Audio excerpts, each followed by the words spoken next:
পাকিস্তানপন্থী রাজাকার জামাত ইসলাম তারা যে পরিমাণ বাংলাদেশের জনগণের উপরে নির্যাতন করতেছে, যে পরিমাণের জুলুম করতেছে, সেই জুলুমের প্রতিবাদ যদি কেউ করে তাহলে তাকে বিভিন্ন ট্যাগলাইন দেয়া হচ্ছে, তাকে নাস্তিক বলা হচ্ছে, তাকে আওয়ামী লীগের দোসর বলা হচ্ছে, আমাকেও নাস্তিক বলা হচ্ছে, আমাকেও আওয়ামী লীগের দোসর বলা হচ্ছে।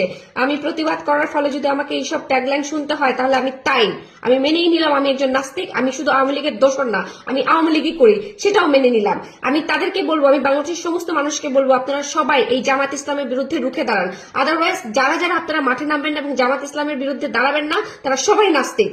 জামাত ইসলাম জঘন্য কাজ করতেছে বাংলাদেশে, প্রত্যেকটা মানুষকে ধরে ধরে নির্যাতন করতেছে, জুলুম করতেছে। এই জুলুম সহ্য করার মতো না। তারা পাকিস্তানি, তারা হচ্ছে রাজাকার, তাদেরকে কোনোভাবে বাংলাদেশে ঠাঁই দেওয়া যাবে না। এবং সবাইকে এই ব্যাপারে অবশ্যই সচেতন হইতে হবে এবং সবাইকে এই ব্যাপারে রাজপথে নামতে হবে। এদের চিহ্ন পর্যন্ত আমাদের দেশে রাখা যাবে না। এরা নাস্তিক, জামাতের আমির নাস্তিক, জামাত শিবির যারা করে সবাই নাস্তিক। জামাত প্রচন্ড রকমের পাকিস্তানপন্থী একটা দল, এই দলকে নিশ্চিহ্ন করে দিতে হবে বাংলাদেশ থেকে।